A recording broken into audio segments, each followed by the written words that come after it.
안녕하세요. 결혼한 지 3년이 조금 넘은 20대 여성입니다. 아이는 아직 없고요. 오늘은 제가 왜 계모인 시모와 손절을 하게 되었는지 말씀드리려고 합니다. 동갑내기 남편과 대학 시절에 만나 5년 넘게 연애를 하고 3년 전 남부럽지 않은 결혼식까지 올렸습니다. 사실 처음에는 좋은 친구 사이로 지내고 있었어요. 하지만 친구로 지낸 지 1년이 좀 지났을 무렵 남편이 저에게 여자로 보인다면서 자기 여자친구가 되어달라고 하더라고요. 저는 당연히 남편이 평소처럼 장난을 치는 줄 알았습니다. 하지만 남편 말이 자기가 힘들고 지칠 때 생각나는 사람이 저라는 거예요. 그러면서 꼭 저와 언젠가 결혼하고 싶다며 자기를 남자로 봐달라고 하더라고요. 사실 남편은 키도 크고 인물도 좋아서 언제나 여학생들에게 인기가 좋았어요. 하지만 저는 그에 비해 평범해서 딱히 다른 사람들의 주목을 받는 타입은 아니었습니다. 그런 상황에서 남편이 저에게 매달리니 저와 친한 친구들마저 이해가 안 된다며 저를 놀리곤 했어요. 그러다 저는 유학을 갔고 남편도 군대를 가면서 어쩔 수 없이 서로 멀어진 시간이 있었습니다. 하지만 남편은 군대에서도 저에게 이메일을 쓰고 휴가가 나오면 제가 있는 곳으로 선물을 보내주는 등 지극정성이었어요. 결국 남편도 제대를 하고 저도 유학 생활을 마치고 한국으로 들어오면서 진짜 연인 사이가 되었습니다. 남편은 자기를 받아줘서 너무 고맙다면서 앞으로 평생 제 눈에서 눈물 나는 일 없게 해주겠다고 입버릇처럼 말했어요. 그리고 약속대로 남편은 늘 절 우선순위에 두었고 배려와 친절로 저를 대해주었습니다. 저희 친정부모님도 우리 딸 아주 공주 대접을 받고 연애를 한다며 좋아하셨고요. 그렇게 연애를 하다가 우연한 기회로 남편의 가정사를 알게 되었네요. 사실 남편 부모님이 다 살아계시고 여동생이 하나 있다는 정도로 알고는 있었지만 그 안에 어떤 사연이 있다는 건 모르고 있었어요. 그러다 한 번은 남편과 둘이 술을 마시게 된 적이 있는데 제가 왜 나를 그렇게 좋아하는 거냐고 물었습니다. 그랬더니 남편이 가족들이 주지 않는 사랑과 포근함을 저에게서 느꼈다는 거예요. 그 말을 듣고 사실 좀 놀랐습니다. 늘 저에게 아낌없이 사랑을 주는 남편이었기에 당연히 큰 사랑을 받고 자랐을 거라고 생각했거든요.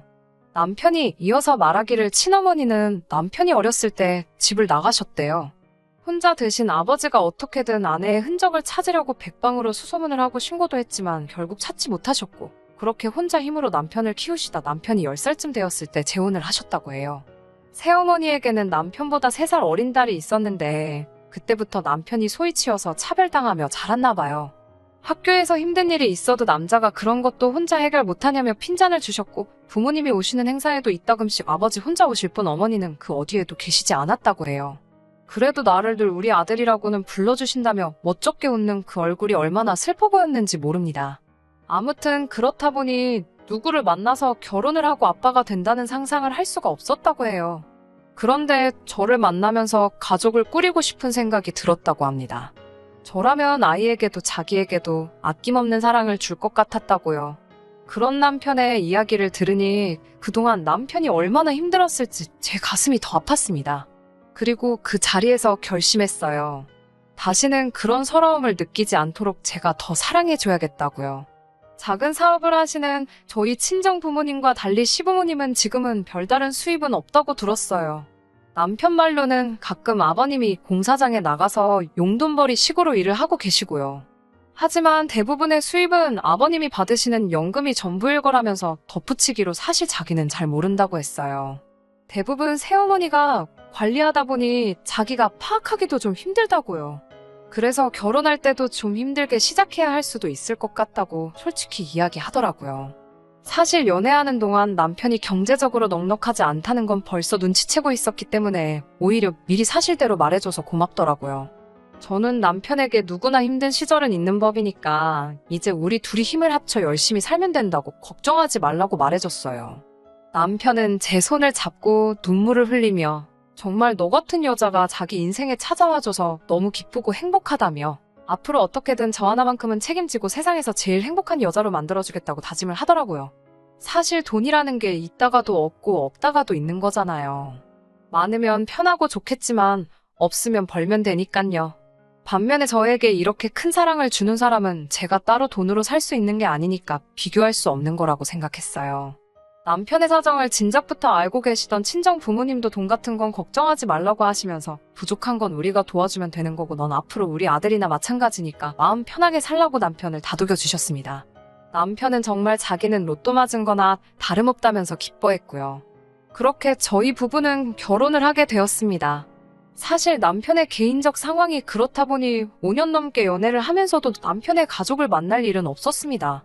그러다 본격적으로 결혼 이야기가 나오면서 처음으로 시부모님을 만나게 되었어요. 남편에게 들은 것도 있고 그렇다 보니 부담스러웠던 것도 사실이에요.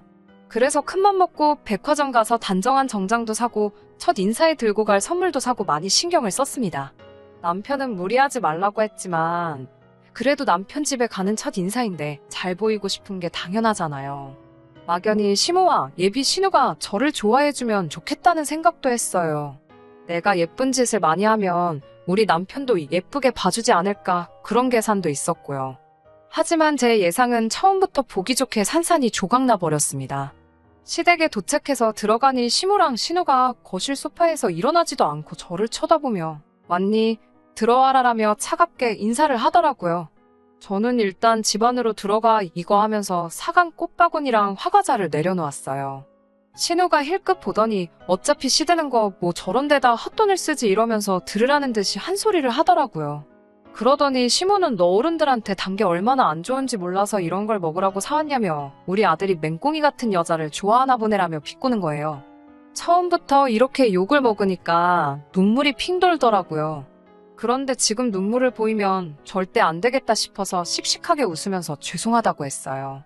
다행히 남편이 이러실 거면 그냥 데리고 나가겠다고 하니까 시모가 내가 며느리 될 애한테 말도 편하게 못하냐면서 아이고 미안하다 하시더라고요.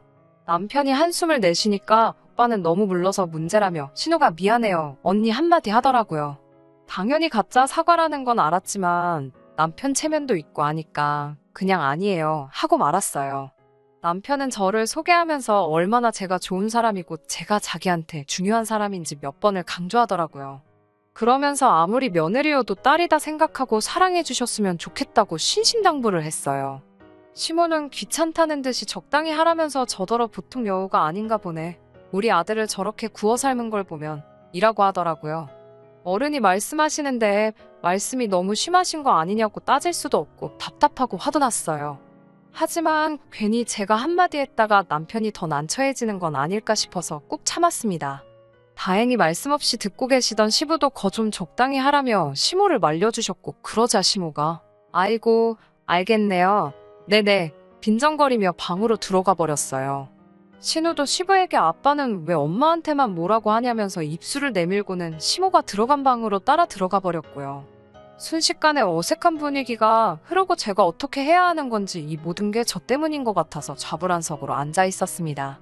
그때 시부가 신경 쓰지 말라면서 남편과 저에게 얼른 받으라며 통장 하나를 건네주시더라고요. 그러면서 남편에게 네 생일이 비밀번호라고 말해줬어요. 얼른 집어넣으래서 뭐냐고 물을 새도 없이 남편이 주머니에 쏙 집어넣었습니다. 그때 방문이 딱 열리면서 셋이서 뭘 그렇게 수근거리냐고 뭔 이야기를 했냐면서 시모랑 신우가 나오더라고요. 시부는 아무것도 아니라면서 밥이나 먹자고 자리를 털고 일어나시더군요. 정신없이 첫 만남을 마치고 집으로 들어오는 길 남편과 카페에 들려 시부가 준 통장을 열어봤어요. 그 안에는 3천만 원이라는 큰 돈과 함께 시부가 쓴 편지가 한 통 들어있었어요. 우리 아들이 어느덧 이렇게 자라서 사랑하는 여자를 집으로 데려오다니 꿈만 같다면서 둘이 싸우지 말고 행복하게 지내라고 적혀 있었습니다. 더 못해줘서 미안하다는 말씀과 함께 저에게도 아들 잘 부탁한다고요. 오늘 처음 뵌 시부인데도 그 절절한 아들에 대한 사랑이 느껴져서 코끝이 시큰해지더라고요. 남편도 눈이 벌게져서 금방이라도 울 것만 같았어요. 저는 남편에게 우리 아버님한테 잘하고 살자 진짜로라고 말하며 남편 손을 꼭 잡아주었습니다. 친정 부모님께 이 일을 말씀드리니 귀한 돈이니까 함부로 쓰지 말라며 좋은 사돈을 만난 것 같다고 좋아하시더라고요. 그런 친정 부모님께 차마 시모와 신우가 저를 어떻게 대했는지는 털어놓을 수가 없었습니다. 그렇게 남편과 저는 결혼식을 올렸고 친정 부모님이 원래 가지고 있던 소형 아파트에서 신혼살림을 시작할 수 있었습니다. 월세 안 내고 사는 대신 열심히 돈 벌고 모아서 독립하라는 친정 부모님의 배려였어요. 그렇게 신혼살림을 시작한 지 한 달쯤 지났을 무렵이었습니다. 집안일을 하고 있는데 시모에게 전화가 오더라고요. 전화를 받으니 다짜고짜 이따 저녁에 남편하고 시댁으로 오라고 했어요. 제가 무슨 일이시냐고 물으니까 이따 와서 이야기하자면서 전화도 딱 끊어버리셨습니다. 제가 남편에게 전화해 아무래도 심각한 일인 것 같으니 늦지 않게 집에 오라고 신심당부를 했어요. 남편과 시댁에 도착하니 시부모님과 신우 모두 저희를 기다리고 있었습니다. 그런데 예전과는 다르게 시모가 저에게 너무 따뜻하게 대해주는 거예요.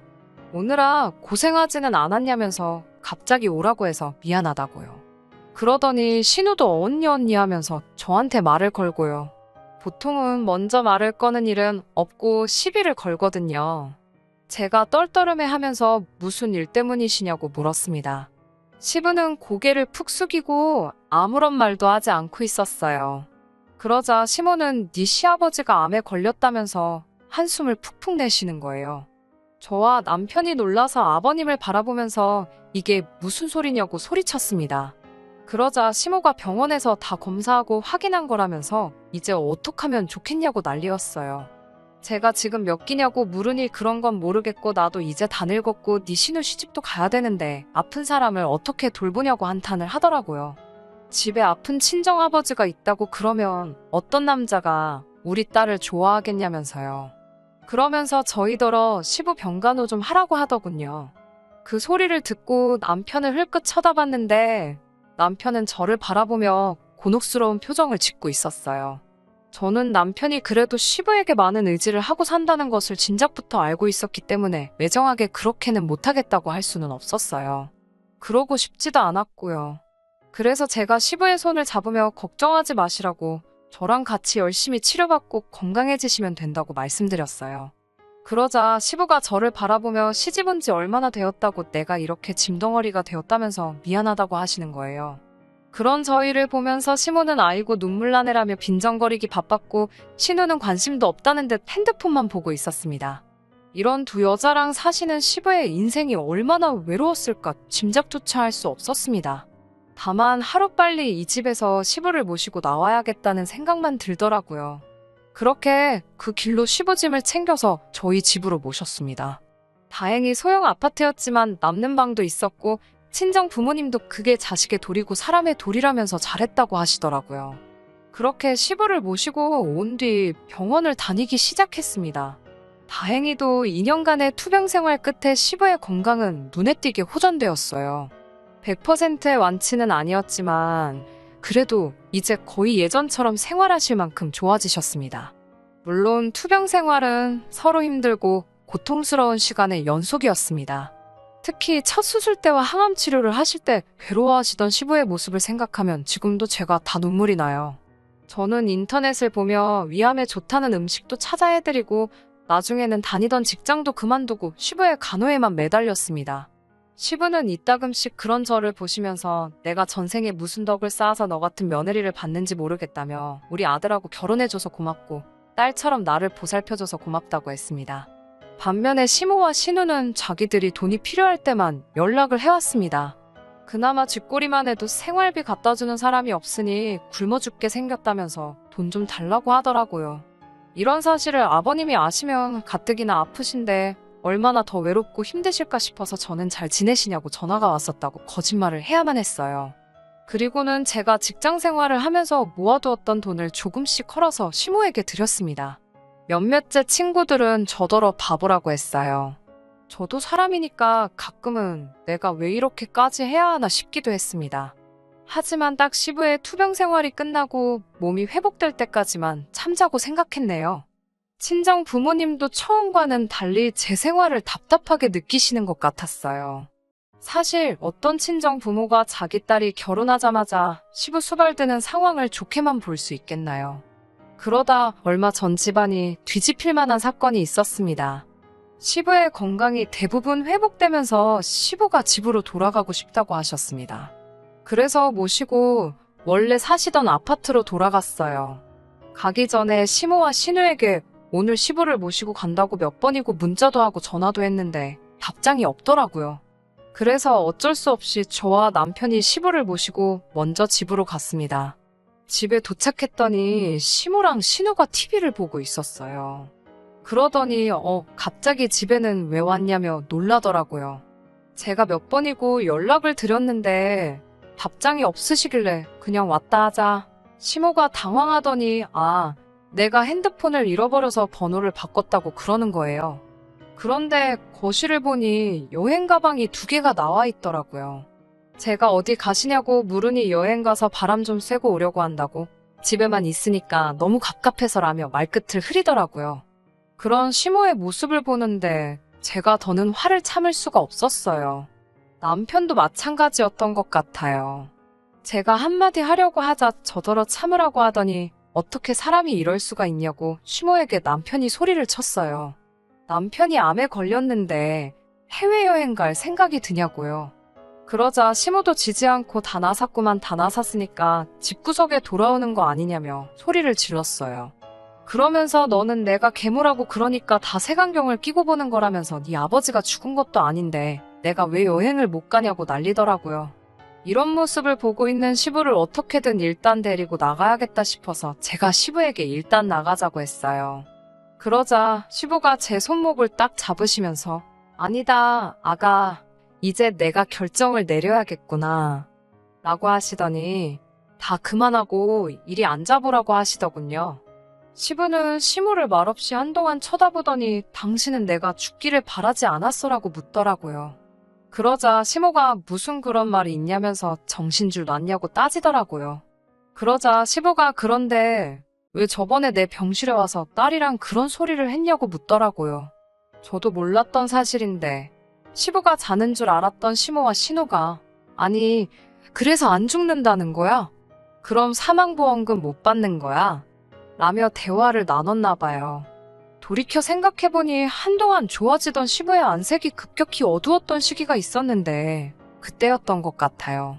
시모가 아무 말도 못하고 쩔쩔매자 신우가 나서서 아니 아빠가 죽으면 우리도 먹고 살아야 되니까 이야기를 한 거지 누가 아빠더러 죽으랬냐면서 살살맞게 대꾸를 하더라고요.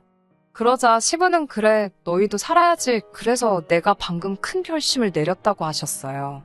그러더니 시모에게 그래도 그동안 산정이 있으니까 당신이 관리하는 적금 통장에 들어있는 5천만 원은 당신이 가지라고 했습니다. 그 돈으로 딸 시집이라도 보내라고요. 그리고는 저희를 보더니 너희는 이 아파트를 가지라고 그러시는 거예요. 그래도 이게 대출도 하나도 없으니까 그냥 세금만 내면 될 거라면서요. 저랑 남편이 깜짝 놀라서 아니라고 저희는 이런 걸 바란 게 아니라면서 그런 말씀 마시라고 했습니다. 반면에 시모는 개거품을 물면서 20년을 같이 산 현모양처를 이렇게 버리는 게 어딨냐고 그랬어요. 그리고 아파트도 반은 자기 거라면서요. 그러자 시부가 당신이 몇 년 전에 나더러 노인 아파트 청약이라도 받으려면 이혼해야 된다면서 내가 싫다는데도 강제로 이혼 서류에 도장 찍게 만들지 않았냐고 그러니 우리는 부부 사이도 아닌데 왜 내가 당신한테 반을 주냐고 딱 선을 그으셨어요. 그러면서 시부는 시모에게 당신도 살림살이 정리하고 해야 할 테니 내가 일주일 시간을 주겠다면서 그 사이에 짐 빼라고 안 그러면 이제 서러움하고 지저분한 꼴 보게 될 거라면서 저희에게 한 일주일만 더 신세 좀 지자고 그러시더군요. 그 이후로는 저도 시부께서 좋은 이야기도 아닌데 더는 알 것도 없고 알 필요도 없다면서 잘 말씀해 주시지 않아 정확히는 모릅니다. 하지만 시모와 신우가 저와 남편에게 몇 번이고 전화해 네가 네 시아버지 좀 잘 달래보라고 저희를 설득하려고 들더라고요. 남편은 시부에게 도대체 그런 여자랑 왜 이렇게 오랫동안 같이 사셨냐고 물었대요. 그러자 시부는 그래도 엄마 자리가 비어있는 것보단 있는 게 낫겠지 싶어서 참으셨다고요. 아들이 나중에 장가갈 때 엄마도 없이 컸단 소리 들을까봐 걱정이 되셨다고요. 그러면서 시부도 남편에게 너는 왜 그렇게 참고만 있었냐고 물어서 남편은 그래도 아버지가 그분을 사랑하시는 줄 알았다고 그래서 아버지가 사랑하시는 분이니까 어떻게든 견디고 어른으로 대해드려야지 생각했다고요. 서로의 마음을 확인한 부자가 서로 엉켜 안고 눈물을 흘리는 걸 보니 며느리이자 아내인 제 마음도 말로 표현할 수 없을 만큼 벅찼습니다. 결국 시부의 뜻을 이기지 못한 시모는 시부에게 매달려 1,000만 원 더 받아서 신우를 데리고 집을 떠났습니다. 그리고 그 아파트로 저희 부부가 이사를 했어요. 근처에 작은 방 얻어서 혼자 살겠다며 며느리 시집살이는 죽어도 못 시킨다는 시부를 제가 어르고 달래서 지금은 셋이서 같이 살게 되었습니다. 제가 주말에 친구라도 만나고 오는 날이면 두 남자가 청소며 빨래도 해놓고 가끔 요리도 해놓더라고요. 친정 부모님도 저더러 이제는 정말 시집 잘 갔다면서 이제 아무 걱정도 없다고 하셔요. 저 요즘 정말 행복합니다. 끝까지 들어주셔서 감사합니다. 오늘의 사연은 여기까지입니다. 구독과 좋아요, 알람 설정 부탁드리고 더 좋은 사연으로 다시 찾아뵙겠습니다. 감사합니다.